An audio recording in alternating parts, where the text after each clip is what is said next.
হীরক জয়ন্তীতে রাজনীতির ঐতিহ্যের স্মারক আওয়ামী লীগ শোভাযাত্রা, সমাবেশ ও বৃক্ষরোপণের মতো নানা কর্মসূচিতে ৭৫তম প্রতিষ্ঠাবার্ষিকী পালন করছে প্রাচীন এই দলটি। বাঙালি জাতীয়তাবাদীর চেতনায় শুধু একটি স্বাধীন ভূমিরাষ্ট্র প্রতিষ্ঠা নয়, নানা ঘাত প্রতিঘাত পেরিয়ে জাতিকে ঐক্যবদ্ধ করে উন্নত ও সমৃদ্ধ বাংলাদেশের স্বপ্ন দেখাচ্ছে আওয়ামী লীগ। রকুনুজ্জামানের রিপোর্ট। পাকিস্তান প্রতিষ্ঠার মাত্র ২ বছরের মাথায় জন্ম নেয় পূর্ব পাকিস্তান আওয়ামী মুসলিম লীগ। মাওলানা আব্দুল হামিদ খান ভাসানীকে সভাপতি, শামসুল হককে সাধারণ সম্পাদক এবং শেখ মুজিবুর রহমানকে যুগ্ম সাধারণ সম্পাদকের দায়িত্ব দিয়ে পুরনো ঢাকার রোজ গার্ডেনে ৭৫ বছর আগে জন্ম নেয় এই নতুন রাজনৈতিক দল। পাকিস্তান নামক সেই সাম্প্রদায়িক ভুলের পথ পাল্টে ৬ বছরের মাথায় মুসলিম শব্দটি বাদ দিয়ে অসাম্প্রদায়িক বাঙালি জাতীয়তাবাদের দর্শন নিয়ে নব উদ্যমে যাত্রা শুরু করে পূর্ব পাকিস্তান আওয়ামী লীগ। প্রথম যে অঙ্গীকার ছিল নির্বাচনী অঙ্গীকার, বঙ্গবন্ধুর এবং ৪ জাতীয় নেতার হত্যাকাণ্ডের বিচার করবে তারা, সেই বিচারটা ইনডেমনিটি আইন বাতিল করে সেই বিচারটা তারা শুরু করেছে এবং দ্বিতীয় দফায় তারা ক্ষমতায় এসে ২০০৯ সালে ৭১-এর ঘাতক দালাল, যুদ্ধাপরাধী, গণহত্যাকারী এদের বিচার আরম্ভ করেছে। তো আমি মনে করি যে এই যে চ্যালেঞ্জগুলো বিভিন্ন সময় যে আওয়ামী লীগ অতিক্রম করেছে, এটা শুধু বাংলাদেশের আগামী প্রজন্মের জন্য না, সারা বিশ্বে আজকে ধর্মনিরপেক্ষ গণতন্ত্রের একটা সংকট চলছে। রাজনীতিতে দক্ষিণ পন্থার উত্থান ঘটছে। এর বিরুদ্ধে যারা আন্দোলন করছে, সেখানে বঙ্গবন্ধুর যে রাজনৈতিক দর্শন, সেই দর্শনটা এখনও বাংলাদেশ শুধু না, সারা বিশ্বের জন্য এখন জরুরি। পাকিস্তানি শোষণ বঞ্চনার বিরুদ্ধে সংগ্রামের মধ্য দিয়ে আওয়ামী লীগ পরিণত হয় এ অঞ্চলের সবচেয়ে বড় রাজনৈতিক দলে। প্রথম যুগ্ম সাধারণ সম্পাদক বঙ্গবন্ধু শেখ মুজিবুর রহমান নেতৃত্ব গুণেই পরিণত হন অবিসংবাদিত নেতায়। তার নেতৃত্বেই ৬৬-র ৬ দফা, ৬৯-এর গণ অভ্যুত্থান, ৭০-এর নির্বাচনে নিরঙ্কুশ জয় আর পরবর্তীতে ৯ মাসের মুক্তিযুদ্ধ শেষে জন্ম নেয় স্বাধীন বাংলাদেশ।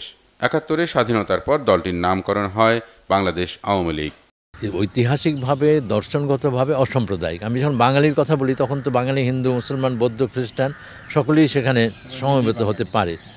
তো ফলে এই জায়গাটা আমাদের খুব বুঝতে হবে যে আওয়ামী লীগ মানে কিন্তু যে একটা রাজনৈতিক দল তা না। আওয়ামী লীগ মানে যেই দর্শনটা, এই দর্শনটার প্রতি আওয়ামী লীগ এখন কতটা সুবিচার করতে পারছে, দর্শনটা নিয়ে কীভাবে এগিয়ে গেছে, সেইভাবে কিন্তু আমাদের আওয়ামী লীগের মূল্যায়ন যদি করতে পারি, তাহলে আওয়ামী লীগের শক্তি, আরেকটা রাজনৈতিক দলের তো অনেক উত্থান পতন থাকে, কিন্তু আবার যে আওয়ামী লীগের ঘুরে দাঁড়ানো, আওয়ামী লীগ যে আবার জাতিকে যে ঐক্যবদ্ধ করে যেই স্বপ্নটা দেখাচ্ছে, আমি কিন্তু তখন একটা পরম্পরায় সেটাকে অনুধাবন করতে পারবো এবং কর্তব্যগুলোও নির্ধারণ করতে পারবো।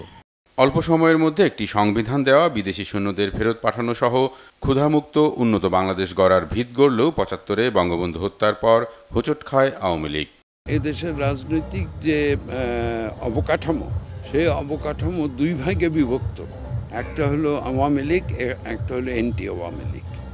সুতরাং আওয়ামী লীগ যেহেতু রাজনীতির কেন্দ্রবিন্দুতে অবস্থান করেছে, আওয়ামী লীগকে কেউ কখনো এদেশের ইতিহাস থেকে বা রাজনৈতিক প্রক্রিয়া থেকে বিচ্ছিন্ন করতে পারে নাই।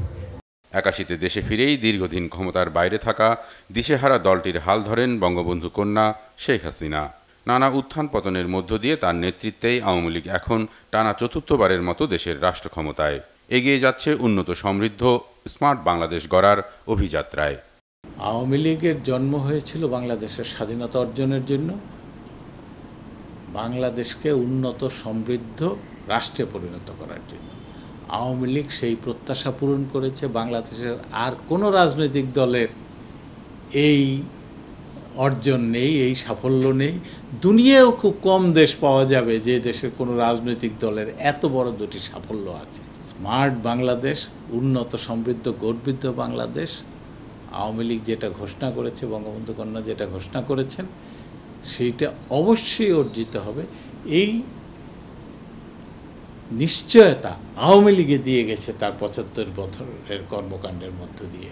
সেই স্বাধীন বাংলাদেশের প্রতিষ্ঠাতার বঙ্গবন্ধুর আওয়ামী লীগ আশা করি এইসব তার সাফল্যকে বক্ষে ধারণ করে ভবিষ্যৎ বাংলাদেশ নির্মাণে ভূমিকা রাখবে। আমি আওয়ামী লীগের অগ্রযাত্রার শুভেচ্ছা কামনা করি। রকুনুজ্জামান, বাংলা ভিশন, ঢাকা।